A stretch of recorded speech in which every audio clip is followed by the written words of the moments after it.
The 82-game preseason is in the books, and it's finally time for the real season. Don't miss out on any NBA playoff action at DraftKings Sportsbook, an official sports betting partner of the NBA. From the play-in tournament through the finals, DraftKings Sportsbook has you covered with same-game parlays, live betting, odds boosts, and much more. Download the DraftKings Sportsbook app, use code Shannon. New customers can bet $5 and get $200 in bonus bets instantly.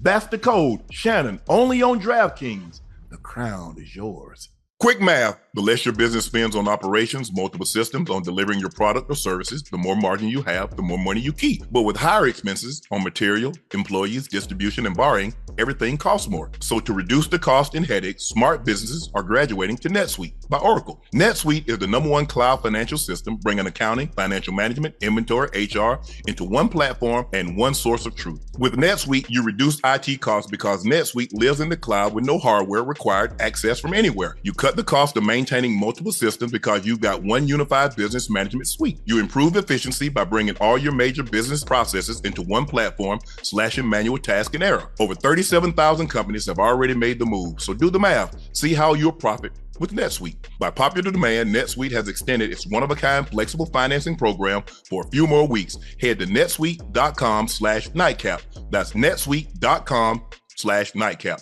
Once again, that's netsuite.com/nightcap. Hello, ladies and gentlemen, and thank you for joining us as the Celtics take a commanding 3-0 lead, 106-99 over the Dallas Mavericks. The Mavericks fought hard to get back in the game after being down by 21, but they fight. The Mavericks come all the way back, get within one, but it wasn't enough. Luka fouls out, and the Celtics hold on and win 106-99. Thank you for joining us for another episode of Nightcap. I am your favorite Unc, Shannon Sharpe. He's your favorite number 85, the route runner extraordinaire, the Bengals Ring of Fame honoree, the Pro Bowler, the All-Pro from Liberty City. He's Chad Ochocinco Johnson. Thank you, guys. Please make sure you hit that like button. Please make sure you hit that subscribe button. And thank you again. Thank you, guys, for selling out my Shave by Laportier. We're only taking pre-orders only. We're cleaning up the backlog, and then we're going to put the link back at the top of the chat so you can start ordering again, and it will be shipped to you within 5 to 7 business days. Please go follow my media company's page on all platforms. That's Shay Shay Media, and my clothing company, 84, and it's spelled 84. The link to the Nightcap merch is pinned at the top of the chat. Use code UNC and get a discount not only on Nightcap merch, but on Club Shay Shay merch and 84 merch, which is my personal clothing line. We are very, very excited to announce the Nightcap Live Tour. We'll be in Atlanta, August 22nd. That is a Thursday. We'll be in Houston, August 25th. That is a Sunday. And then the following Friday, we travel to Dallas, Texas, August 30th, which is a Friday. Tickets are on sale at Ticketmaster.com. Ocho. Yes, sir. Great news. Wait. Don't tell me that. Wait. Let me sit down first before you say it. Let me sit down first. Okay. Tell me. We about to look like a NASCAR. We got another sponsor. Well, we got another one. Yeah. You got another one? Yeah.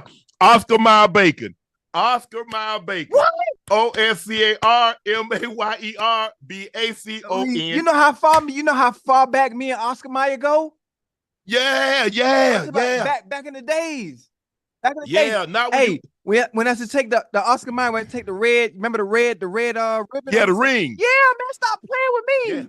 Yeah. Oscar Mayer go way back, man. We're talking about 83, Yeah, 87. When you spelling baloney wrong. Yeah, y'all go way on back. I remember that. I ain't never spelled baloney wrong. I ain't never did that now. Thank you, Oscar Mayer. Thank you so much. We have 2 sponsors, Olipop, Oscar Mayer Bacon. Oh, yeah. Thank you very much, Ocho.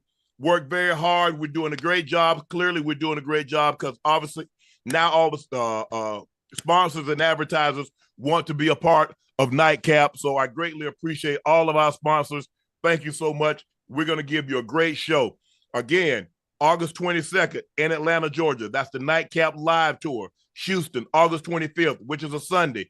And the following Friday, Dallas, Texas, August 30th. Tickets are on sale now at Ticketmaster.com. We have another sponsor. Olipop was the first, now Oscar Mayer Bacon. Thank you so much.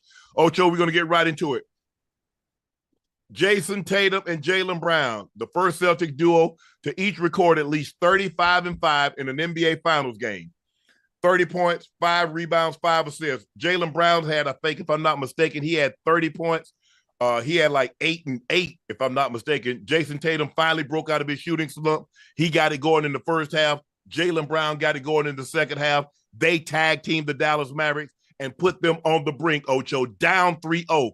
No team has ever come back from a 3-0 deficit. Yeah, man. Only one team has ever come back in the NBA Finals from a 3-1 deficit, right. And that's the Cleveland Cavaliers, led by LeBron James, along with Kyrie Irving. So down 3-0, no team has ever come back in an NBA playoff game down. Oh, yeah, I think so. One half. Kyrie Irving tonight, we needed Kyrie to get going, Ocho, and he got it going. 35 points, yes. 3 rebounds, yes. 2 assists, 4 of 6. He gave it everything. Yeah. Luka ends up fouling out. I think he had 27 points. They just didn't get enough support from their supporting cast. Yeah. And that was the difference in the ball game, because Jayson Tatum and Jaylen Brown got going. Derek White hit some timely shots. Holiday is Holiday, but give the Celtics credit. Mavs get out to an early start, down by have the Celtics down by as many as 12. They don't panic. Did a great job. Joe Mazzulla had them calm. They fight their way all the way back, make it a 1-point ball game at the half, and then kind of seize control. 35-19, if I'm not mistaken, outscore the Mavs in the third quarter. Mavs make a valiant effort to try to get back into the ball game, but it wasn't nearly enough, Ocho. Now they're faced elimination on Friday night. They've got to win or they're going home. You watch this game, Ocho. What did you see from the Celtics that really impressed you? Besides the win, obviously winning is impressive, but you know what? The Celtics did what they did best. And it made me question. We always talk about the pundits, the analysts. They talk about the best players on the Celtics, Jayson Tatum, and what Jayson Tatum needs to do as far as winning MVP is concerned, and all these things, and putting the team on your back, and all the pressure that is on Jayson Tatum. When I come to ask myself a certain question after some of the other series, including this series, maybe outside of this game tonight, is Jayson Tatum actually the best player on the Celtics team, for that matter? Is Jayson Tatum the right person to be asking some of the things that they're asking of him to do, being that it seems like it should be being asked of from somebody else with the last name Brown? I don't know if my eyes are fooling me, or maybe I haven't been watching the game of basketball or the Boston Celtics long enough to where I might be wrong. But Jaylen Brown is the real deal, man. Jaylen Brown is the real deal based on what I've seen so far. So I for some reason I always see Jaylen Brown cooking, but then from the media pundits, I'm always hearing Jayson Tatum's name. So the math ain't mathing to me. That is not making any sense to me. The one doing the work on the court, the dirty work, the hard work, and scoring the points and showing up in every game, no matter what the pressure situation may be, is Brother Brown. And then Jayson Tatum at times, he has nights off. He has a night on. Tonight he had a night on.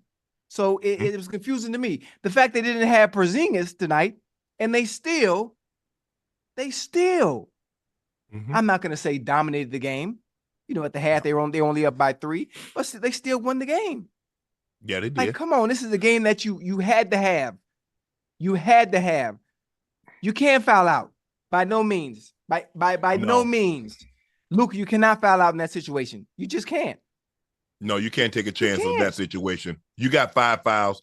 The risk reward isn't great enough. Yeah, no. Because you're gonna pick up 6 as opposed to if they call it, but nah, it's just not good enough. Ocho, I think the thing that happened is like Jayson Tatum was supposed to have next, and he still might.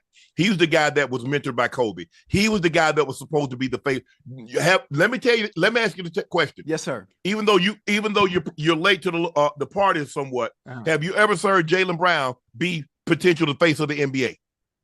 No, matter of fact, you heard me regurgitate it, right? Because I'm saying what I've heard other people say, so I'm thinking he's the next one up. And I got people making fun of me on Twitter, talking about, you could tell Chad don't watch no damn basketball. He's about Jaylen Brown is Jayson Tatum is the face of the NBA. Huh?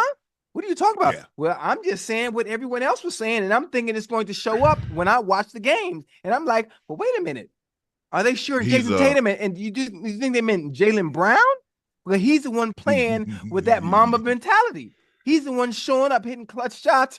in every game. He doesn't disappear. Yeah, I think the thing is that JT, you know, he was mentored by Kobe. He trained with Kobe. And so he was supposed to adopt that mentality. He was the better player early. He was the first team All-NBA selection for the last 3 years. He was the guy that went to the All-Star game. And so he was supposed to have that play. Plus, he's playing in a storied franchise. He's the best player on that franchise. And yeah, he still gets some double. But right now, I've said this before, and people are like, oh, you don't know what you're talking about. Right. Jaylen Brown has been their best player in the playoffs. We can debate whether or not who's the best player. You can debate that till the cows come home. Some people will say JB. Some people will say JT. Right. Some people will say JT because he still get the constant double team. Everybody's setting their defense to stop him. And so JB's getting a lot of one-on-one, and he's going against their second best player, whoever that defensive player is. Right. All I know is this. In the playoffs, Jaylen Brown has been the best Celtic. He's taken on the assignment. He's taken Luka. They put Jayson Tatum on Daniel Gafford. Mm-hmm. So it's a combination, and they got a lot of guys that can throw at him. They got Derek White, who's an all defensive selection. They got Holiday. We know what he is on the defensive end. Right. You got a big Jaylen Brown that's 6'7" that can throw at him. So they can throw 3 different bodies at him. None of those guys are Jayson Tatum. Mm-hmm. And when Jayson Tatum was on him, we saw early in the game, he blew right by him. Luka blew right by JT. And so this is not a question tonight whether we can debate this at a later date and time. Right. I used to say the same thing that you said, Ocho, but I can't say it with any degree of certainty that Jayson Tatum is the better player than Jaylen Brown. I can't say that with any degree of certainty. Once upon a time, I could. But if you look at JB and the work that he's put in the offseason, as far as shooting the basketball, he always had great athleticism. But if you watch the way he shoots the ball, you watch the way he handles the ball a little better. Yeah, he gets a little careless sometimes, and his handle gets away from his body. Right. But he's worked extensively on being able to handle the ball better. And you saw late in the ball game, he hit big shot after big shot after big shot. So for me, I can't say with any degree of certainty that Jayson Tatum is the best Celtic because Jaylen Brown has something to say about it. He was named Larry Bird. When they win this series, he's going to be the Finals MVP. I don't know. And how fitting would it be? The Bill Russell Award, Mr. Russell. Yeah. The MVP, Finals MVP is named after him. And so he will have 2 awards named after 2 Celtics great. Eastern Conference MVP, Larry Bird Award. The Finals MVP, the Bill Russell Award. But he was been sensational in these playoffs. Yeah. We know what he did in that last series. He was Larry Bird Award winner. Hit the big shot and the forced overtime, and he's been outstanding. He's been hounding Luka. Luka's getting his points, but he's not doing it in the most efficient manner. Yeah. So give him credit. But the Celtics have the Mavs on the brink of elimination. Damn. Up 3-0. 1 game Friday night. It could be a clean sweep, and the Boston will take the league over the Lakers, 18 titles to 17 titles. That's crazy, man. That's crazy when I think about it. And you know, it's my fault. It's my fault. Picking with my heart. Picking with my heart, understanding. With my love for Kyrie Irving and his skill set and what he's done for the game and the excitement that he brings. As a player, and I picked the Mavs. I said the Mavs in 7, and I said the Mavs in 7 with confidence. With my chest very high. Knowing that I don't even know the goddamn game of basketball like that, and here I go. I done put my foot all in my mouth. And the heel, the whole foot, and the big toe. Yeah. But it's okay. It's okay. I got people on Twitter, talk about, oh, I'm the reason the goddamn Mavs losing and down 3-0. No, I'm not. Yeah, if you watch the goddamn games, you know why they down 3-0, and it ain't got nothing to do with me picking them to win in 7. But that's neither here nor there. At least the Mavs put up a fight tonight. They look better. Yeah. Kyrie was goddamn aggressive coming out the gate. Goddamn Luke was aggressive coming out the gate, and I think that was due to not having to deal with the length and the height of Porzingis down low in the block or in the post, not having to deal with that. So you know what I'm gonna do tonight? I'm gonna go be aggressive because I can. But again, Jaylen Brown, Derek White, at times they made every shot difficult. Nothing was easy. Nothing was easy, man. They were looking for something. They got nothing from Kleber. They got nothing from Tim Hardaway Jr. He was 0-5 from the floor. 0-3 from the 3. He had 0 points. That's not fair. How much Tim Hardaway Jr., he played 27 minutes, right?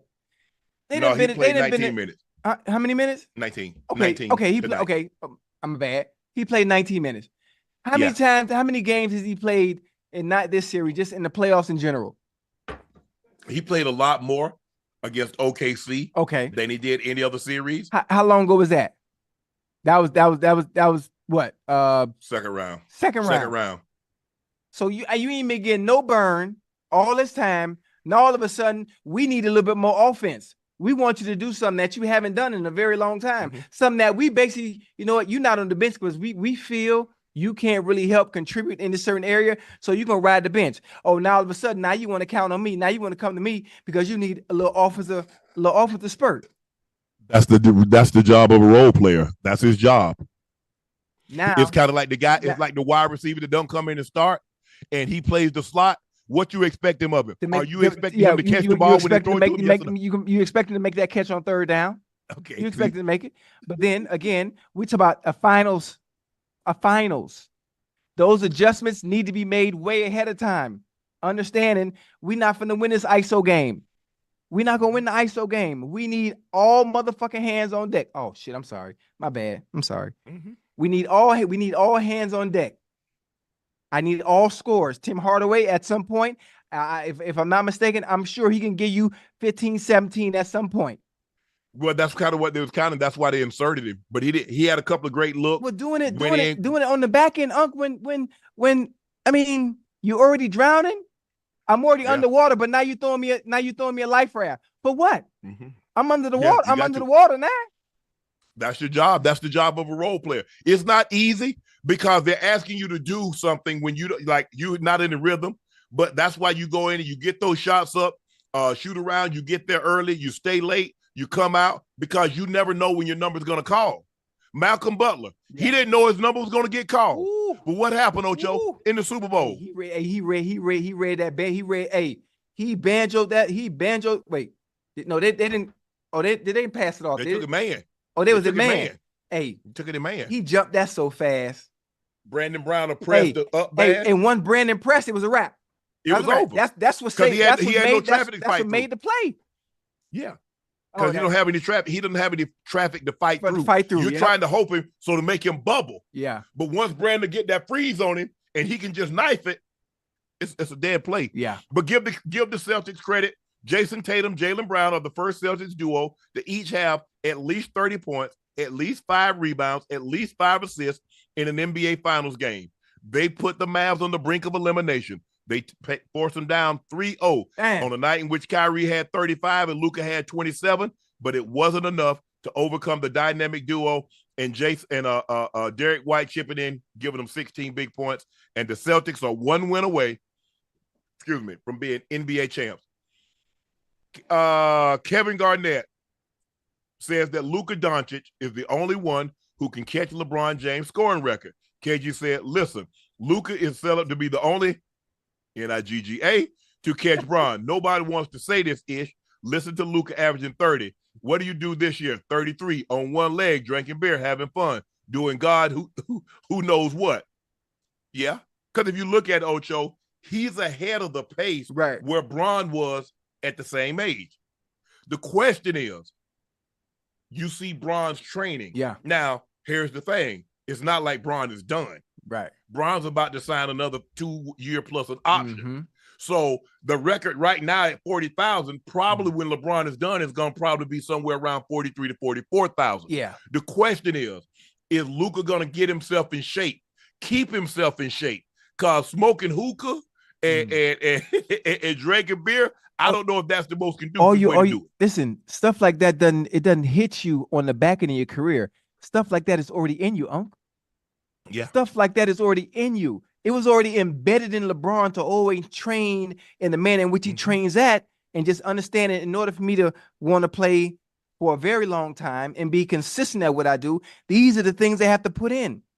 Right. Luka been playing as a pro for a very long time in a completely different structural system that isn't really like ours, which is why he's able to get away with what he does, where I don't think he would have the longevity that LeBron has to even reach 40,000 points.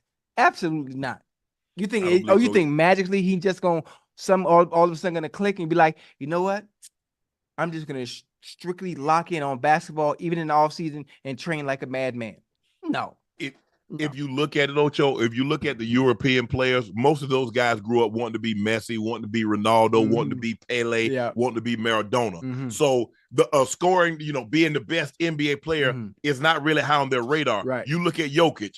Jokic would rather be racing his horses than probably playing in a game. It doesn't mean the same. It doesn't carry the same weight. So for a European player, probably soccer is probably their first love. Yeah. Now they got good at, obviously, Yoke got too big to play soccer, and so did Luka. Yeah. But that it doesn't mean the same thing, because as an American player, you grow up knowing what numbers are. If you play football, you know how many yards Emmitt's rushed for. Now that Brady has the record, you know how many touchdowns and things of that nature, how many receptions and yards and touchdowns that Jerry Rice have. Right. Same thing in baseball, same thing in basketball. But they didn't grow up looking at like, man, I want to be this, I want to be that. I don't think that's how they look at it, Ocho. Right. And so, but I don't think the thing is, I don't think he's going to be around long enough. He said it that no, I'm not going to be around that long. Right. Because he's able to get away this now because he's young. Right. He's young. And you see his body. He's beat up now. His knee, his ankle, you see, cartilage. I was just gonna say that. You notice how young he is? They say he's only 25, right? But if you watch his mannerisms, you watch the way he walks, the way he moves like an old man. Move like a 35-year-old. Yeah, that's funny. That's funny. And I think it's because he's been playing the game of basketball at a high intense level for such a long time that has beat his body up even at a young age. Yeah. So it's going to be interesting. I don't believe now he could change it around, but I don't believe he's going to stay around long enough to get that record. Yeah. Because even if he averaged 35, somebody said that if he averaged 35 points for the next 10 years, he still would be over 4,400 points away. Damn. So if he averaged 35 points a game for the next 10 years, he's still 4,000 points away. That's if LeBron were to retire right now. Yeah. I mean, listen. Well, LeBron's not going to retire right now. No. So he might put another 3,000, probably another 3,000, maybe 3,500 points on the board, maybe even 4,000. So now we're looking at somewhere around 40, 43 and a half, 44,000, maybe 44,500. Don't think he'll get to 45, but hey, who knows? It's LeBron James. I'm not putting anything past him. But KG believes that Luka might be the only one that can catch LeBron James scoring record. Remains to be seen. We'll see. Nah. Ocho, we got a special guest joining us.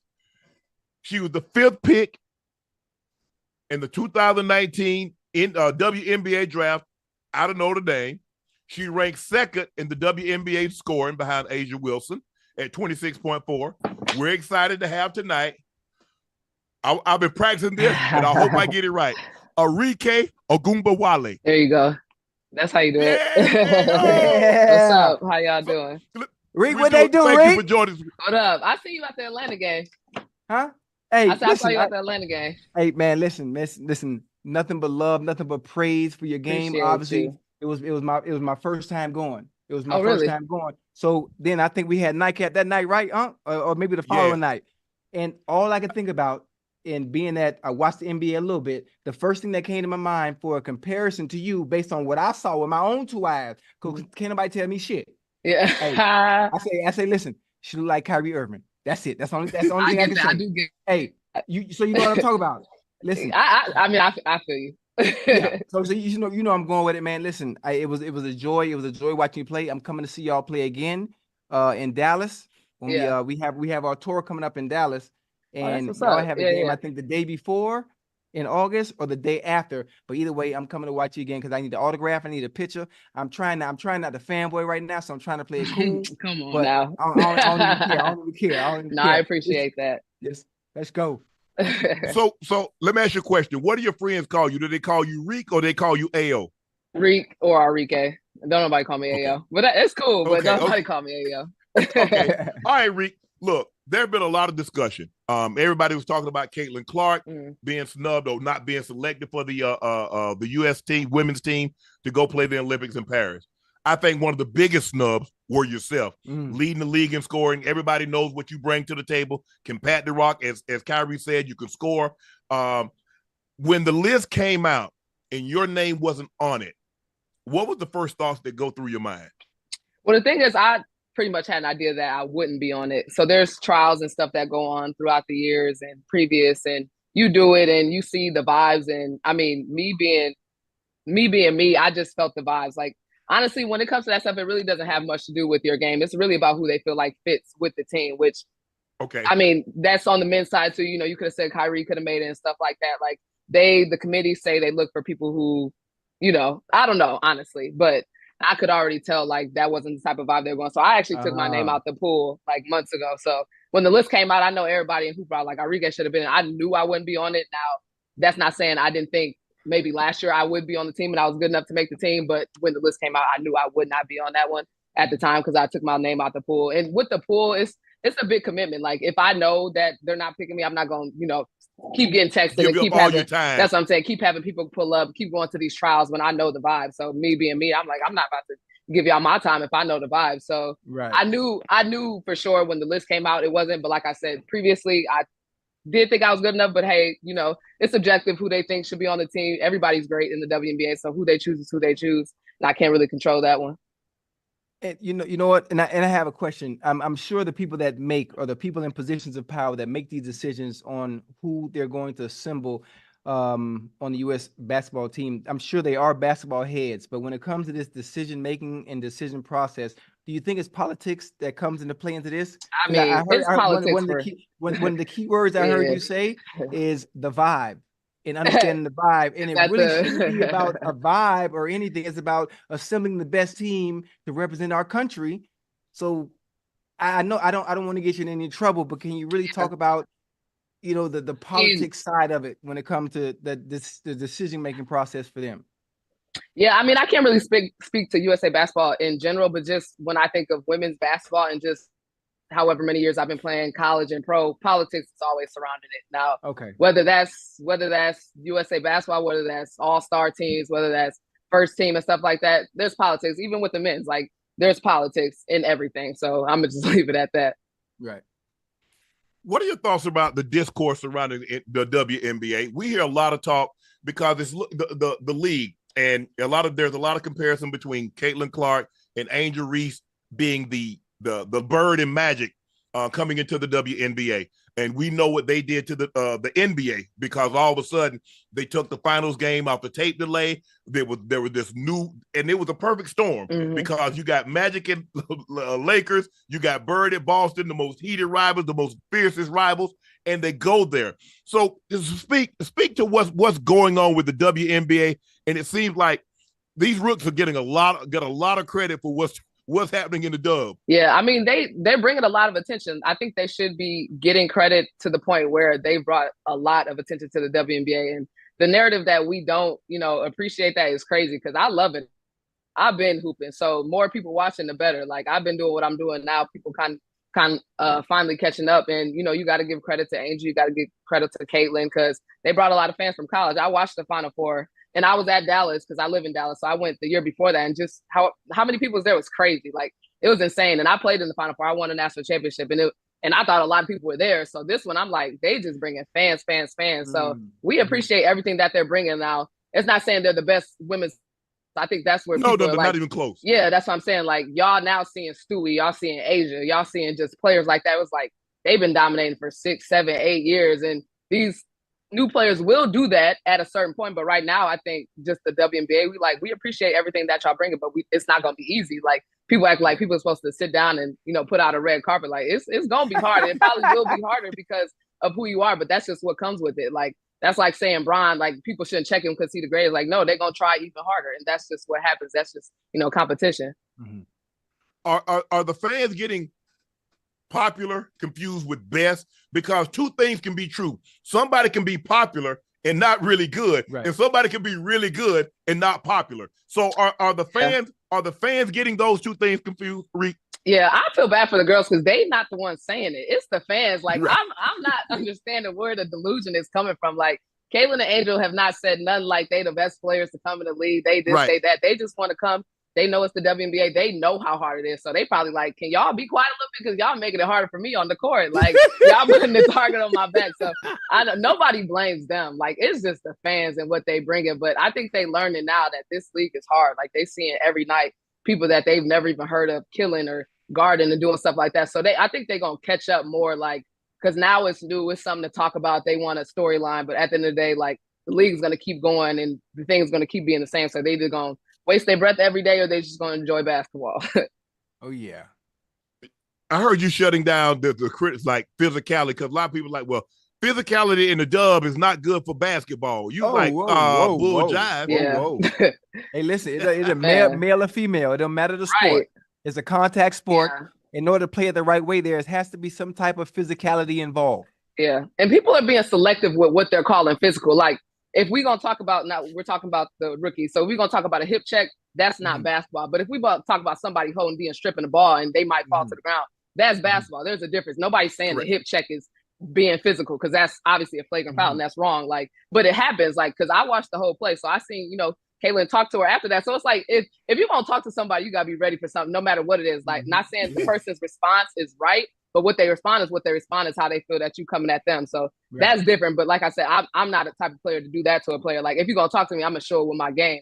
But like, people got to get confused dirty and physical, because it's going to be physical and there will be some dirty, but that don't mean we're all dirty. It's just some plays might be dirty, some plays not, just like men's. Like, Draymond might choke somebody out. Draymond might regular foul. Pat Bell. Like, don't forget Pat Bell. Pat Bell he might get into something too. So it just depends, really. It's like individual to the player, for real. It's not the whole league. I like it. I like it.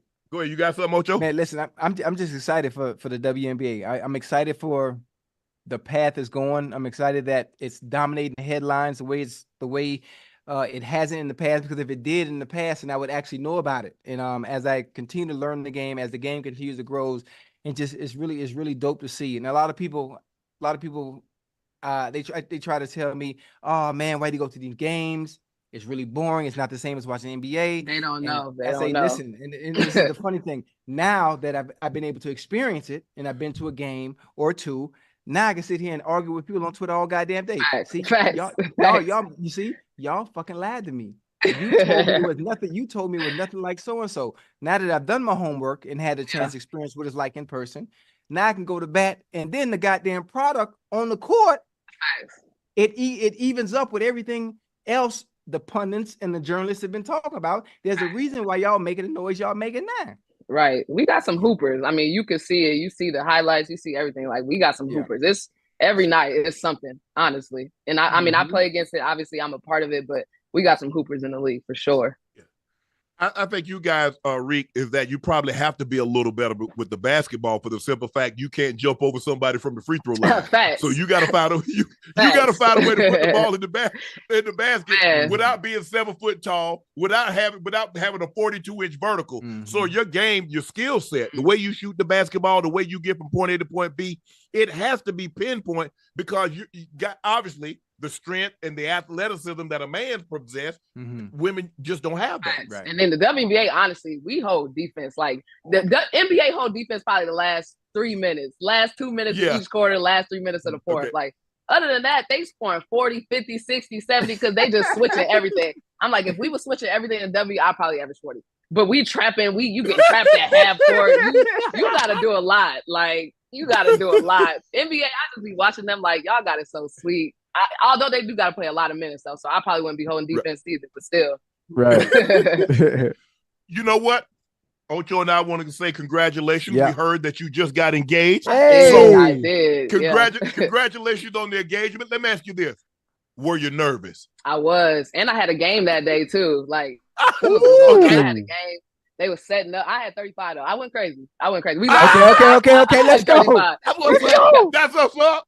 We lost, though. So, but I mean, I did good. I got a bucket. How you have 35 and y'all lose? I know, right? Yeah, we in a tough position right now. We missing 2 All-Stars. That's not an excuse, but we going through some growing pains. I'll just say that. Okay. But we'll be all right. But yeah, it was dope. It was amazing. I definitely was nervous, but once it happened, like, it was everything I ever wanted. So it was definitely dope. That's dope. Listen, congratulations on the engagement. I am also a wedding planner, amongst other things that I also do. I am also performing. I performed at two weddings last year. So if you need somebody to perform, I can also DJ. You DJ too? Okay. Yeah, I got everything wrapped all in one. Run the track, then run to the dance floor. Bingo. Pretty soon, Ricky will tell you, he'll minister too, right. and then he'll get you. He'll do your vows for you. Why was I just getting ready to tell you? I'm a junior ordained minister too. So if junior you need is crazy. Junior. Junior is crazy. Check this out, Rick. I heard you a sneakerhead. That your shoe game is crazy. Yeah. I got a lot of shoes, and thankfully I'm a Nike athlete, so you can once you get that, you really can get anything you really want. But I got a lot of shoes for sure. Give me your top 5 shoes that you have in your collection. Dang. I mean, I got the UNC Off-Whites. Okay. Yeah. Top 5. I don't know. You got any? Do you have any of the Yeezys? Remember when Kanye was with Nike? Do you have any of the Yeezys? I got the runners. I don't have any of the red boots and stuff. I know I got the black ones, some tan ones, but I can't wear them. They just on ice because I'm Nike. Okay. You got the 750 boots. Yeah, but I don't wear them. Honestly, but the thing is, I'll be in slides. If it's something tough, I'll wear it, but most of the time I'll be in slides or Nike running shoes. So, hey, I also heard you one of the top 5 best dressed. I would say that. Coming to the game. I would say that. Hey, no. Yeah. We're not finna do that. It's okay. I agree. You be drip. Yeah. I agree. You be putting that shit on. You be putting that shit on. That. No, I tried. Yeah. So if you top 5 and you say you're not 2, 3, or 4, 4 or 5, so who your other 4? My other 4 in the league right now, I'll give Tasha Cloud. Okay. Yeah. Tasha Cloud.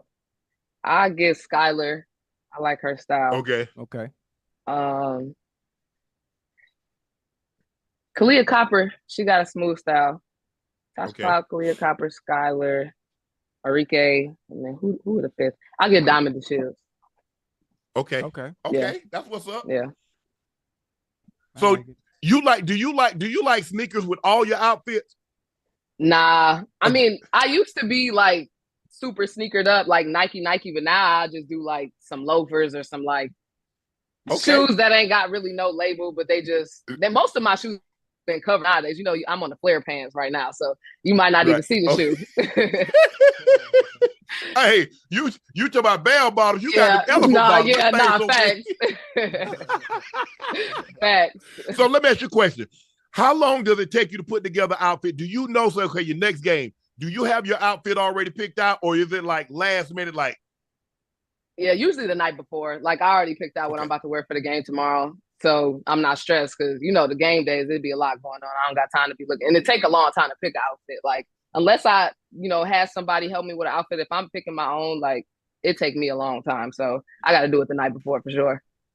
So can we tell the difference between an outfit Arike picked out as opposed to someone helping her pick it out? Can we tell the difference? No, because I got style. So whether it's a stylist or whether it's myself, it's all in one. I say when I use a stylist, it's collaboration because I'm not just wearing what you give me. If I think a shoe go better with that, I'm gonna wear that, or a pant go better with this top. It's usually buy pieces, we talk about it. But if it's full fits and I really, really like it, I'm gonna wear the whole fit. But we usually talk about it. I'm never gonna wear something like them NBA players. They got $2,000 on. They look a hot mess from top to bottom. That's never gonna be me. That's never gonna be me. So let me ask you a question. When you go, so what are you trying to accomplish when you go to the game? Obviously, you want to be stylish, and because now everybody, the entry into the game is damn as important as what happens in the game. It just depends. It really depends on the time I had the night before. If I'm really about to tap in, it depends on city too. I like New York arena. I like Phoenix, so I might want to get more dressed up. Or if I'm in LA or something. So it depends on the vibe of the game too. But if I just felt like getting dressed, if I'm at home, I'm gonna do that. So it's never really a rhyme or rhythm. It's just whatever, to be honest. Do you always get dressed up? Is it ever when you go out somewhere that you might be seen, or 4 togs might grab you, that you're not always to the 9? Nah, no, I be in sweats. Majority of the time, the most time I'm dressed up is the tunnel. Okay, that's what's if I got somewhere to go, yes, but I also don't go a lot of places. I be at home. I'm a homebody. I like to be at the house. Right. So what can we expect? Hey, you mentioned that you guys going through a little rough patch. You're going to get some of your key players back. You doing your thing. What can we expect from the Wings moving forward, Enrique? Fun basketball. I mean, exciting basketball. Like I'm a flashy player type, so I like to entertain. You know, I like to get a bucket. Yeah. I like to keep the fans engaged, but I also like to win and compete and play with my team. So definitely, hopefully, a lot more wins. But anytime you go to a game, you're gonna get something exciting. So definitely, fans need to look forward to that. Who we like competing against, Reek? Who we like when you on the schedule? Like, okay, yeah, I know everybody gonna be watching that game. whether it's the Aces and Kelsey Plum and Chelsea Gray and Asia Wilson, or it's the Liberty, it's the Netsco, it's Jonquel Jones, it's Stewie. Excuse me. Whether you go now, normally it's Seattle because they got them guards. They got Skylar. Yeah, that's what we play tomorrow, actually. Yeah. Okay. We play ESPN, so that's a shameless plug. Some gotta give. Some gotta give. No, me and Jewel, we be having. Last time we played each other last year, we had like both games like 30 and 30. One time we had 41 and 40. Like we be going crazy, and we both went to Notre Dame, so it'd be competitive, right. But it's all fun. Even Skylar, like I love playing against great guards, like because one. You cold, I'm cold. We about to see who the coldest tonight. Like we about to see what's going on. And I love when we guard each other too. So it's really like we're gonna check each other and we're gonna score on each other. So I'll probably guard Jewel tomorrow. She probably guard me. So it'd be fun, playing against her. So I love playing against her. And other players like who get up, like, yeah, I'm about to lock you up. Like I love that. Like I love when people come at me competitive because I know what I have. I'm never, scared to back down for anybody. So we just about to see who's gonna be the best tonight. Like, so are you a trash talker? You be in your bag like that? It's like, yeah, that's a bucket there, baby. Yeah, but I don't talk to people. Like, if somebody talks to me, you don't? Okay. Nah, I don't really talk to people. Like, I'll be more worried about the rest of anything. I'm like, that's a foul. Like, I'm yelling at the refs. I'm not really yelling at the players, but I don't really trash talk. Like, if I hit a good bucket, I might say at the person. You know what? You was on Dancing with the Stars. What was that experience like? It was crazy. I was more nervous for that than anything. Like, you think it's not bad until you get to that little stage and you gotta do something you're not used to in front of all these people. Like, like it was. And then the practice, it's like we had to practice like 3-4 hours a day. I'm like, I gained a lot of respect for dancers after dancing. I'm like, y'all really like that's a lot. It's a lot, but it was fun. I met a lot of cool people, but it was a lot.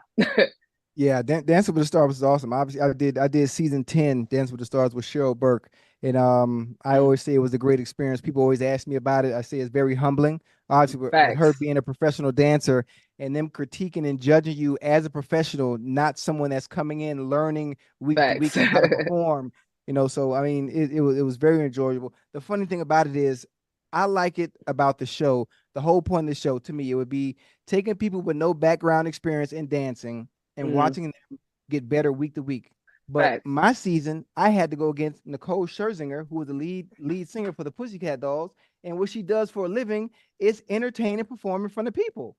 So I'm like, well, why do y'all have me going against someone that already dances for a living when it comes to their respective craft? So it made no sense. But I did fairly well that season, so I really wasn't tripping.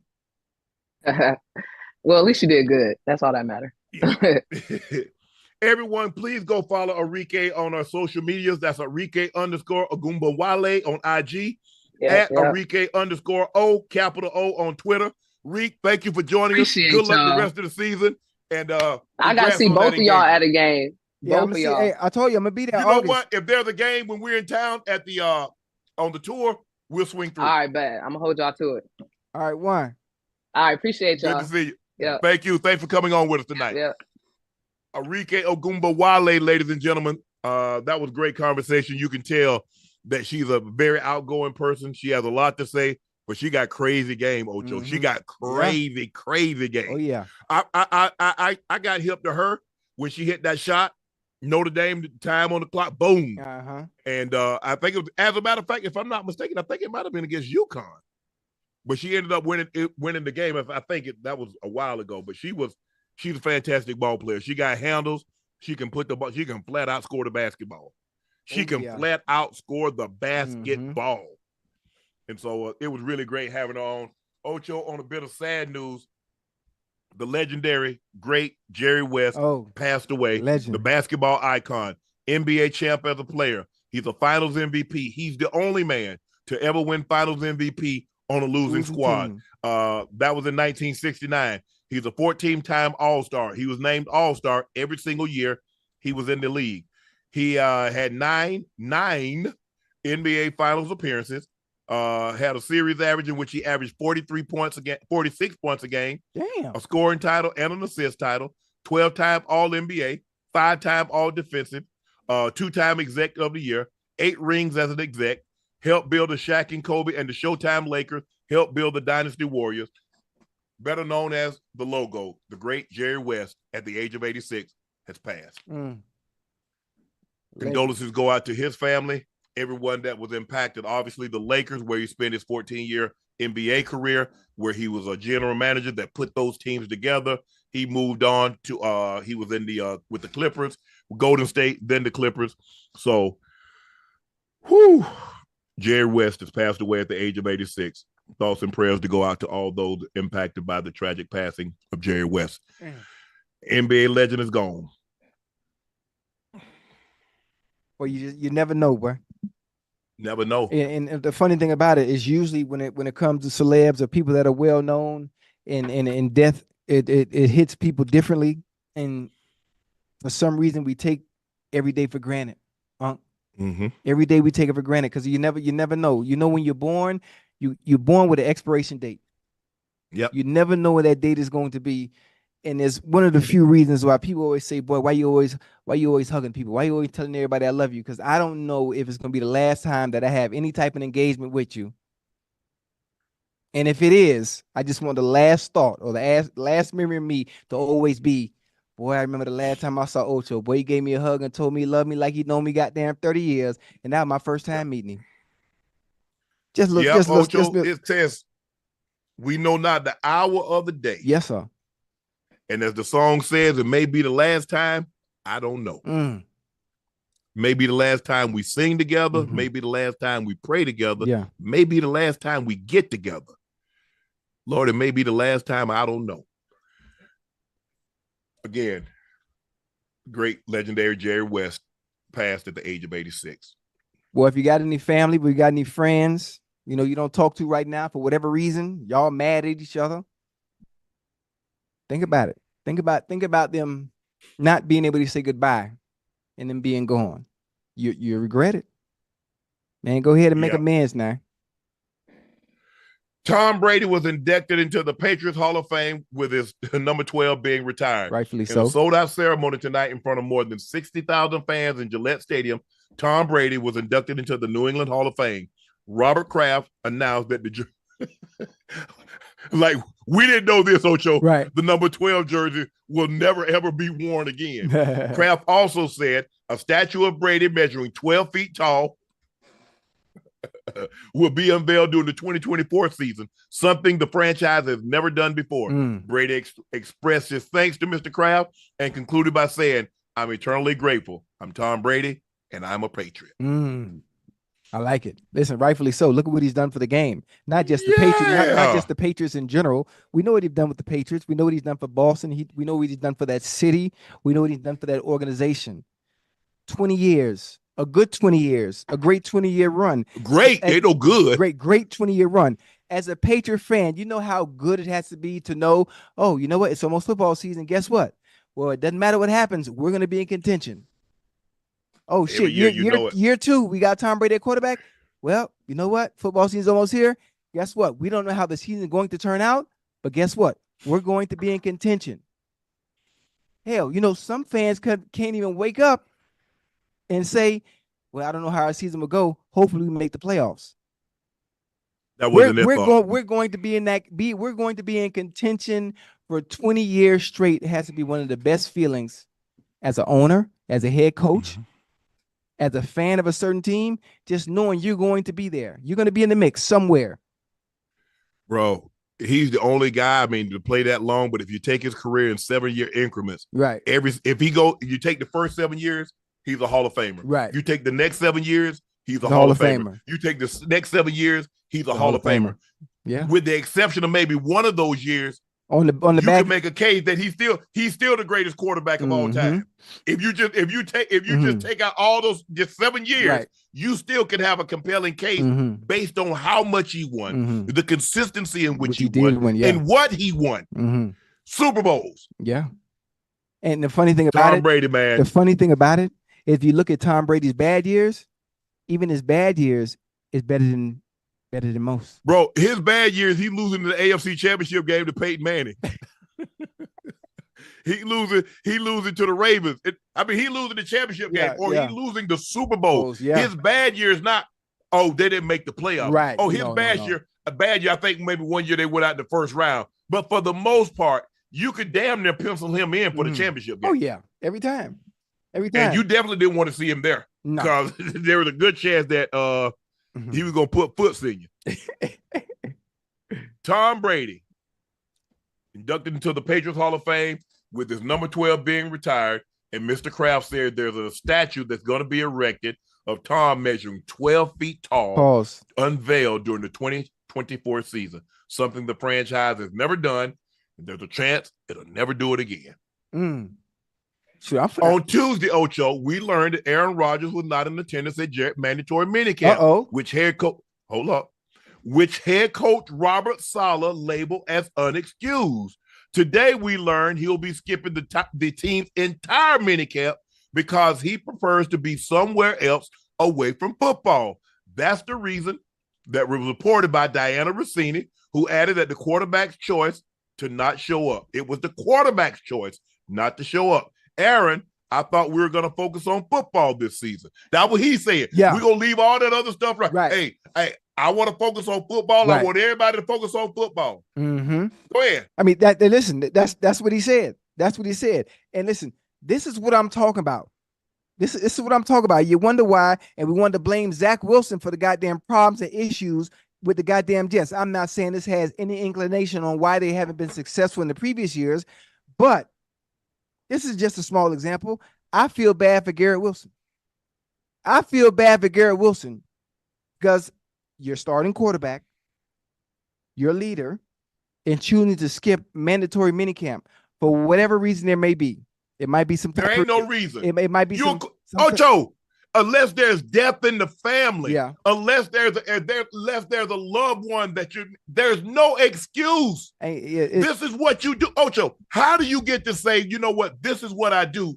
And in one of the most, because like I said, a lot of these guys need time, they need to work with it. Right. He said, this is what Aaron Rodgers said, on what the Jets can learn from the 2023 season, that bleep that has nothing to do with winning needs to get out the building. Now, I want y'all to tell me, all y'all Jets, all y'all Shannon, you hating on Aaron Rodgers, blah, blah, blah. What is him not showing up? How does that help y'all win? And you know what I would think, knowing him, knowing what he would counter with, he would say, you know what, minicamp doesn't justify anything that has to do with winning in the regular season. I'm just knowing him. But listen, you can't do this, Aaron. You can't do this to your new team, to your new teammates. You can't do this to Salah. You can't do this to the Jets fans. You can't do this to the city of New York. Like, if you're going to be in, be all the way in. We know what? There are certain people that can do this and get away with it, and certain people would never abuse the power that they know they have at their hand. This is someone that knows what he can get away with and do it. He knows what he can get away with, and he can do it. Name another player in the NFL right now that can pull this shit. Excuse my language. Now y'all see why Green Bay took Jordan Love. The Bears.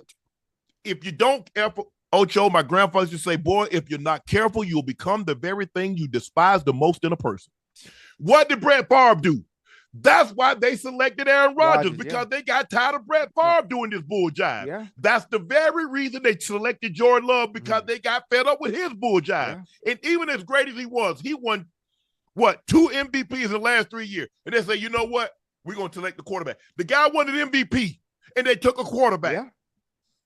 They'll tolerate you for a long time until they can replace you. I want y'all to understand what I just said. He won the MVP, and they took a quarterback in the first round. Still. Not the third, not the fourth, not the fifth, not the sixth. A first rounder. That is literally the epitome of being fed up. The epitome of being fed up. You know what? Okay, that's enough. Because if you don't get rid of them at a certain point, then that thorn in your side only gets bigger and bigger. I want y'all to apologize to Shay. I need y'all to apologize to Shay. Hold on, Ocho. I want y'all to apologize to Shay. Because I tried to tell you, and you want to say it's hate. See, oh, boy, look here. I'm telling you, I tried to tell him. I've been trying to tell y'all for a decade. You didn't want to listen to me. You get mad at me because here's the thing, Ocho. Anything I say, Unc hate Aaron Rodgers. Nah, I just tell you behavior. Unc was pretty good in the locker room. Unc can read a locker room. And I remember when I went to do an interview and I talked to the receiver, and I ain't going to say no names, but I know what was told to old Shay. Yeah. And when I went back and said it on TV, everybody tried to shut me down. Yeah. Nah, bro. I told y'all he's always been about Aaron Rodgers. He ain't never been about the team. That's why they don't win. It's all about him. Y'all make it seem like, look at the talent that man had. Yeah. Greg Jennings, Jordy Nelson, Donald Drive. Look at the receiver, James Jones. Look at the running backs. Oh, he had bull jive. I want y'all to apologize. And y'all know I'm telling you the truth. Y'all know I'm telling you the truth. Yeah. I tell y'all, if I tell you grass will turn to cheese, quit your job. Start hustling crackers. It's better than Bitcoin. Listen, I wonder what his excuse is going to be when he does come back. I mean, I wonder what is the reasoning going to be? What do you sit there? What do you tell your teammates in general? As the leader of that team, based on the direction you went in last year, based on the things you said last year about what needs to be out the door and what needs to be in, and then you pull something like this. He ain't never bought in. I don't know. He's selfish. He's a condescending, aloof. There are a lot of other things I could say, but y'all know I was right. I just been telling y'all this for the longest, but y'all didn't want to hear me because see what you do. If somebody says something about somebody that you don't like, you get mad and y'all call him a hater and you say he's jealous.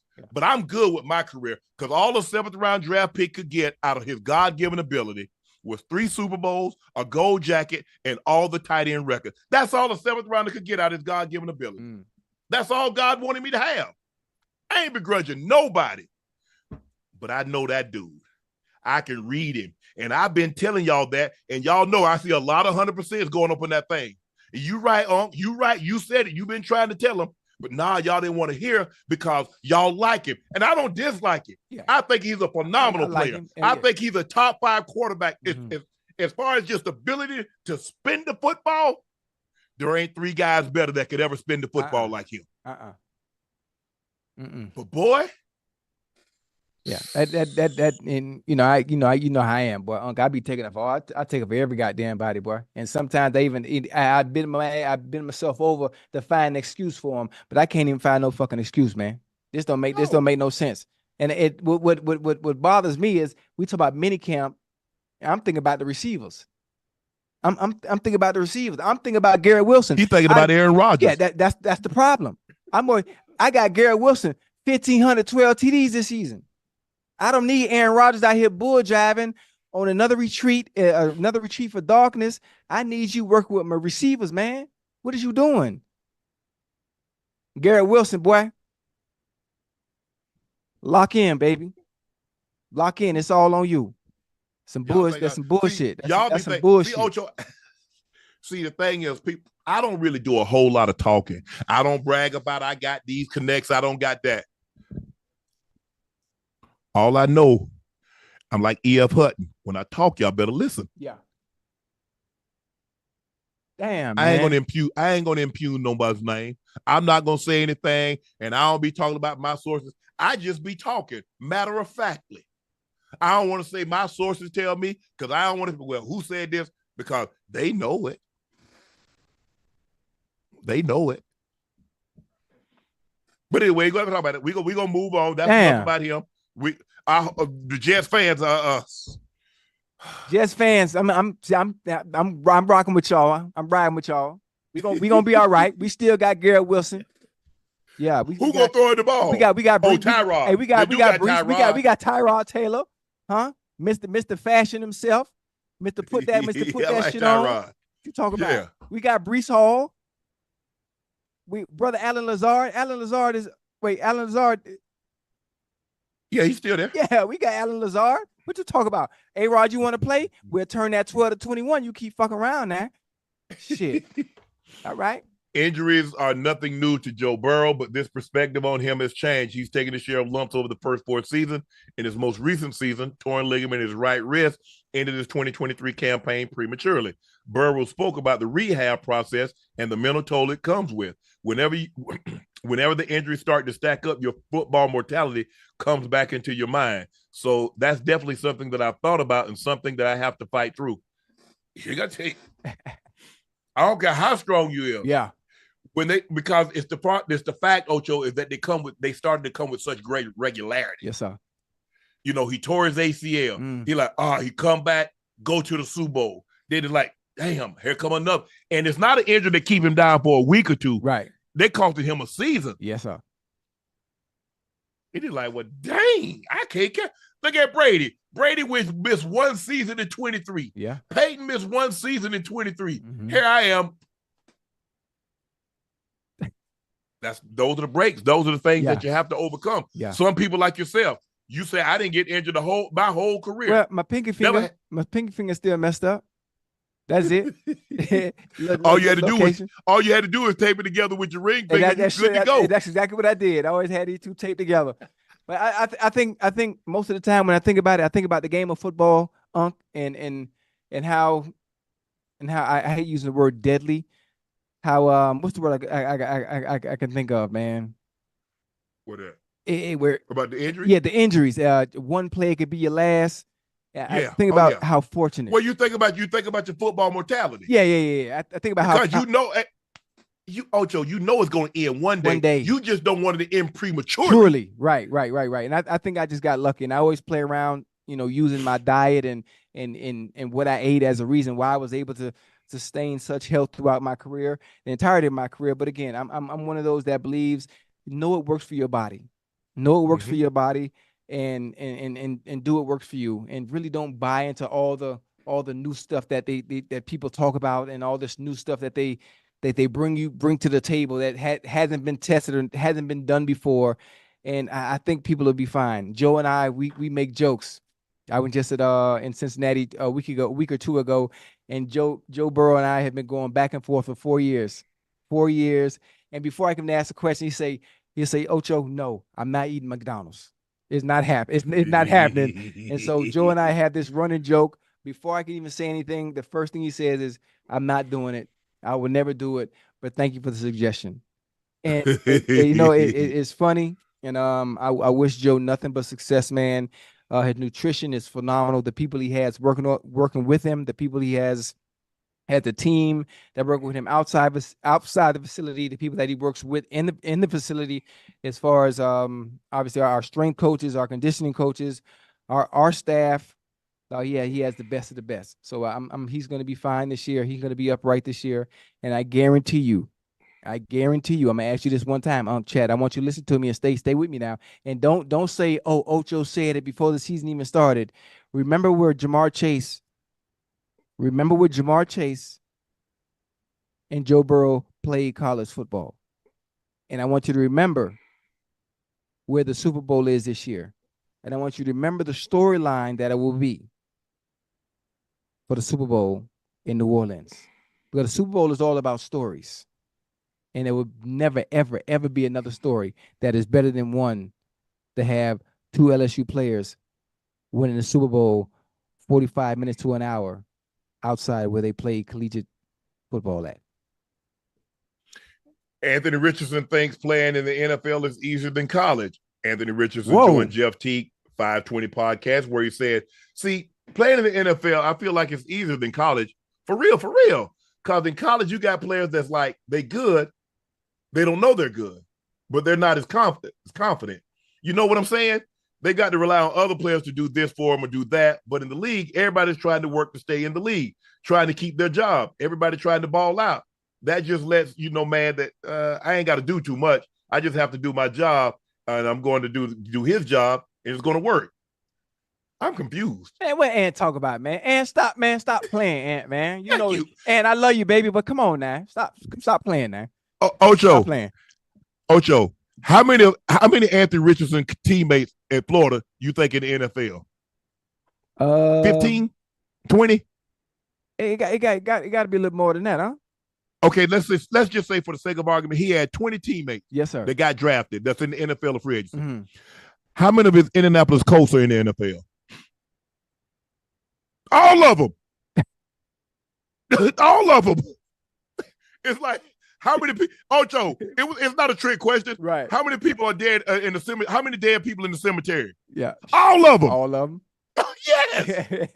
So how you gonna say everybody in the NFL is confident? Yeah.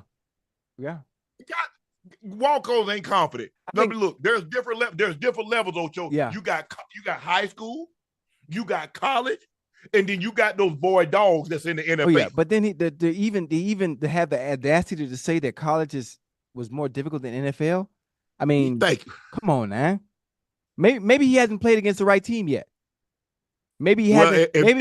Maybe he hadn't had to face that Jets defense. Maybe he hadn't had to face that Brown defense. You maybe remember he didn't get that Ravens he took defense. That hit. Huh? Anybody hit him so hard that he separated his shoulder? He broke his collarbone in college. Anybody hit him that hard? No, because that's what happened in the NFL. But you know what? They did land on him, huh? Okay. Yeah, but he tripping though, man. As a quarterback, you can't say nothing like that. Don't get nobody no bullets to board material, man. You know they're coming. Because guess what? Every guy go hit him, go say, "Hey, don't do that." Was college like this? Yeah, but who you telling? You know they gonna use that. You know they gonna use that. As a matter of fact, you know what makes it even worse?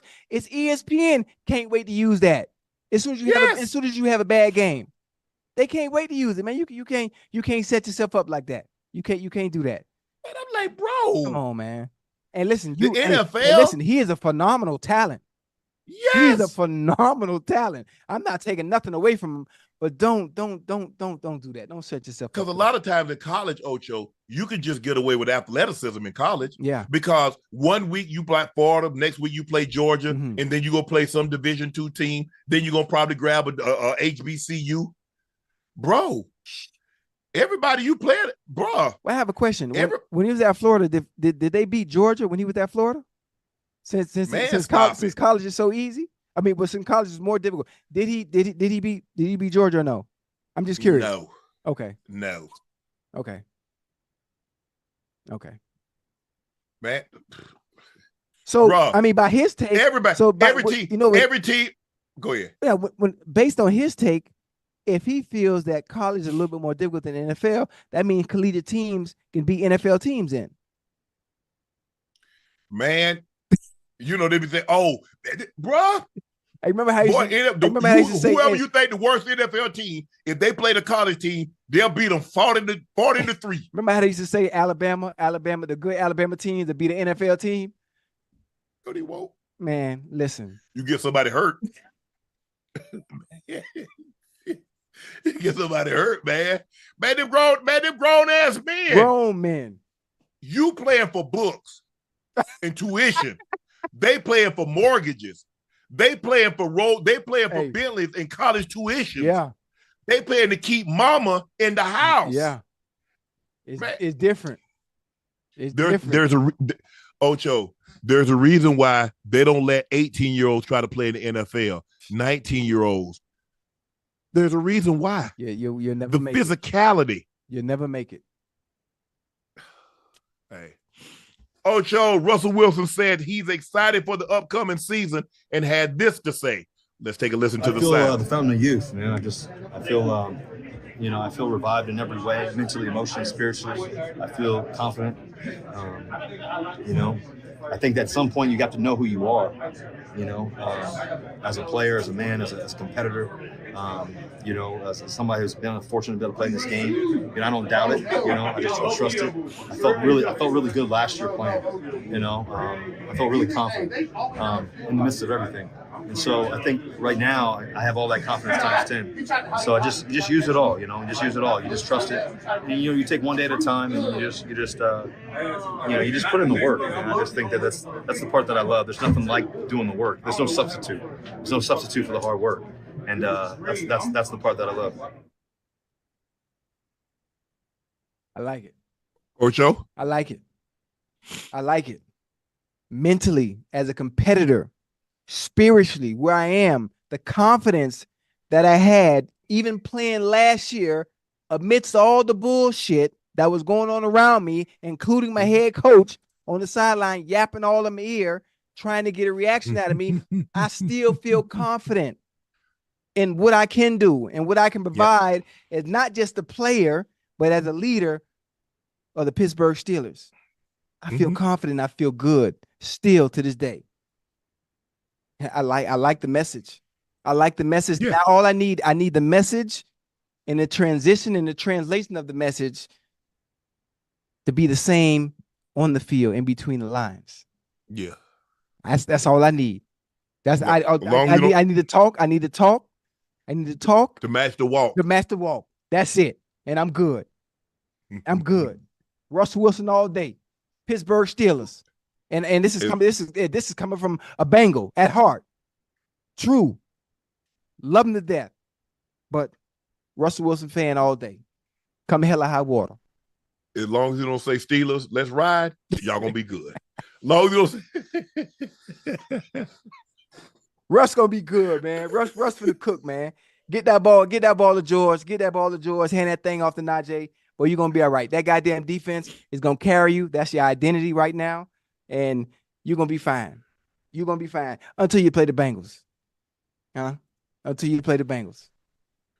I mean, that division is tough. Very tough. I mean, when you look at it, you can make a case that he might be the fourth quarterback in that division because you got Lamar, Joey, and Deshaun. Mm-hmm. And you know what's funny?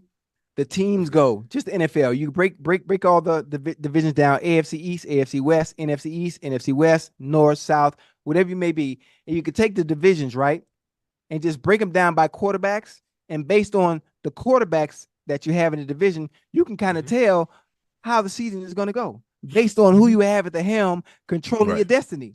Honestly, yeah. And so when it comes to the AFC North, I look at it from a standpoint is, okay, how many of us out of the four are going to, for one, stay upright throughout the season, two, stay healthy throughout the season, and be able to overcome their mistakes? Because mistakes are going to be made. Can you minimize those mistakes and overcome them? How well is your defense going to be playing? Obviously, the Steelers, you know what their identity is. You know what the Browns' identity was last year. Hell, if Deshaun Watson shows any sign of how he was when he was with the goddamn Houston Texans, well, goddamn, that's scary in itself. Ooh. Didn't know what Deshaun we goddamn get. That's scary in itself. So that changes the dynamic of the AFC North right away, especially if the motherfucking Browns hit the ball rolling and get any type of rhythm and chemistry. You know, it's easy to play defense. You just read and react. Just read and react at the beginning of the season. You know, week 3, week 4, week 5, you start hitting your stride as an offense. Cause you gelling together. The chemistry getting a little better. You got a little rhythm under your belt. You and your offensive coordinator, he got a better feel for what he can do. Man, I like it. Ocho. Yeah. It looks like you in LA today doing some Madden stuff. Give us a sneak preview of what to expect. I saw a picture of you standing on your tippy toes. Oh, yeah. I also saw you flying private too. Hey, listen. I can't tell y'all much, but I'm the ratings, I'm the Madden ratings adjuster and have been for the past 3 years. And Christian McCaffrey is the Madden cover boy, Madden cover player. Well, he about to be a 99 then. Yeah. Hey, he's going to be a 99 when he puts in the work on the field, and I give him that 99. So I'm not sure where he's rated right now. What you mean putting the work on the field? The man was offensive player of the year. He had the most scrimmage yards. Huh? He was offensive player of the year. What year was that? Last year. Okay, this is a new year. But that's what you base it on. You give him a grade on this upcoming season. No. Right? Everything starts over. What you did last year don't help me. Yeah, what you did last year don't help me. I need you to repeat that, or either pick up where you left off, and I'll make the proper. I'll make the proper adjustments in your rating as time goes. That's the way we work over here. I could have swore I saw some guys get 99 during the season. Oh yeah, they will. They probably will. I mean, who? Tyreek. Oh, okay. Tyreek, Justin Jefferson, Devontae Adams. Just throwing a few out there. But no, man, it was cool. It was cool to see C-Mac, man. Good dude, real. And he's very, very quiet, very, very ill. He's not a talker. He's not a talker. He like that from his dad. Yeah, for real. Now the other one, his dad's quiet like that. Okay, yeah. Now Lisa, his mom, is the talker. Yeah. Lisa is the talker. Okay. But the boys are quiet. Okay. Yeah. Yeah. They're just like that's how Ed was. Ed just sitting in his locker and laugh and mind his business. Yeah. No, I saw him coming from real far, and I screamed out real loud, "Yo, C-Mac, let me get an effing picture!" And everybody looking around like, "What the?" And as soon as I walk in, be like, "Hey Ocho, how you doing? How you doing? It's nice to meet you." I'm like, wait a minute. No. Well, where the energy? Where the C-Mac? I see, off tackle, getting up in the hole. I'm like, what? Hey, completely different than what I expect, from obviously the best running back in the game. But it was cool. It was great meeting him. Yeah. He quiet. I don't really get a whole life. Like, what's up? How you doing? Yeah. But that's about it. Ain't no, that's about it. Yeah. That was dope. That was dope. Ocho, grab your ketchup, mustard, because the mother of all hot dog eating contests are here. Yeah. Joey Chestnut will not be allowed to compete in the 2024 Nathan's hot dog eating contest, but the Kuru Kobayashi is still going to head. Jaws Chestnut, Kobayashi, Unfinished Beef will air live on Netflix on Labor Day. Joey Chestnut, Takuru Kobayashi met in the hot dog eating contest in 2009. This announcement comes one day after Major League Eating barred Chestnut from competing in this year's Nathan Eating Contest due to his new partnership with a plant-based meat brand. Chestnut said he can't wait to go another round with Kobayashi, the toughest opponent in competitive eating. Okay. I think his record is like 71 dogs. That's it? 72 dogs. 70. What you mean that's it? Wait, hold on. 72 glizzies in how long and in what time span? 12 minutes. Hot dogs and buns. Man, listen, I've been eating buns, man, since 87, man. That ain't nothing. You ain't gonna eat them. Yeah, I bet you do be eating buns. Yeah, we know you eat buns. Oh, yeah, exactly. Yeah. And they ain't got no ketchup or mustard on them. Nah, it depends if I put it there or not. Don't do that. You're nasty. Hey, 12 minutes span. So think about this. Let's say they added a trifecta and we made it a trifecta, and they added me to the contest. 12-minute span. If you can't beat 72 hot dogs in 12 minutes, how many do you think I get through? 5 or 6. Oh, come on, man! You don't know me, man. You don't know me, man. I'm out the city, man. I'm from Dade County, man. You think I'm only 5 or 6 hot dogs in a 12-minute span? Boy, there's something wrong with you, man. Don't do me like that. Don't do me like that, huh? Oh no, Ocho. Don't do me like that. Hey, is one thing. Some buns. I know. Hey, with that little water. Nah, the buns you be eating, you don't put no water on them. Oh, it depends now. It depends on where you at. She come up straight up off the exercise bike. You back there. Oh, that's fine. That's fine. There's a reason why they used to call me Seat in high school. I know they call you Seat. Yeah, they used to call me Seat. Yeah. Yeah, he ain't tell you about the other job he had. Which one? He used to lick stamps at the post office. Oh yeah. To the back room. I mean, listen. That's good money there. It's good practice. You get people need to understand practice makes perfect. So you start in all type of other places. They talk about hey, me and you, Ocho, man, look here. I ain't in a hot dog man in 20 years, 22. But 20. listen, hell not longer than 1999, 25 years. But me and you, every sporting event I go to, if you ever notice, I get two glizzies every time. Ocho, me and you have a hot dog eating contest. The first to 3 dogs win. But 3, what? I'm gonna just stuff the first 3 in my mouth right away. I don't know, Ocho. I think I might get you. Man, you a pretty boy, man. You don't eat like that, man. Like I'm a savage, real, like I'm with whatever. But you can't. Oh man, I ain't in a hot dog so long, man. I might regurgitate. Yeah, don't do that. Yeah, you not even built like that. You ain't even built like that. I ain't in no hot dog in 25 years. I'm built from a different cloth, man. You don't want. Don't. Can we get? What about we do hamburgers? No, who? Hamburger. Nah, hot dogs, man. All right, man. I'm a glizzy gobbler Ocho, man. What you talking about, man?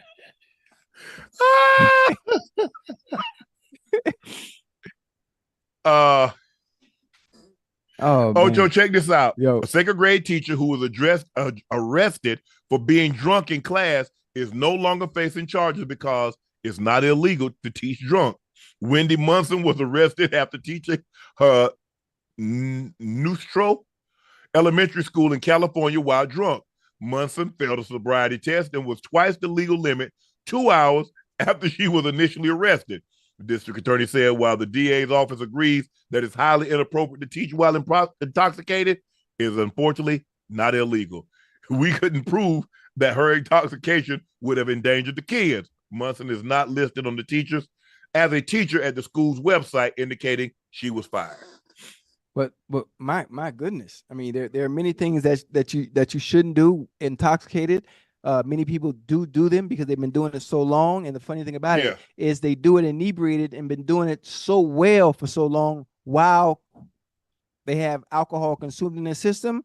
They think they have to do it in order to be good at whatever it is. She's functioning. He's functioning. Yeah, she's a functioning alcoholic. Probably. Pilots, driving, people just. Did you hear what they said? Yes.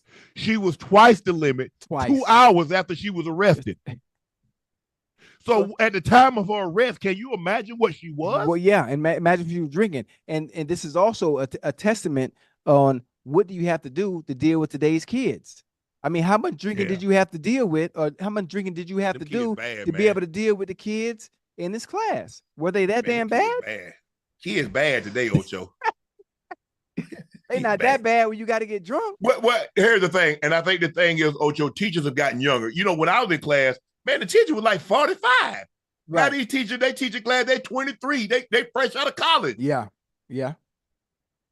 I mean, not only. I mean, I'm glad because I'd be, you ain't look at none of them teachers like, oh, she's fine. Oh, she's like, right. You ain't look at none of them teachers like that. You like, oh Lord, have mercy.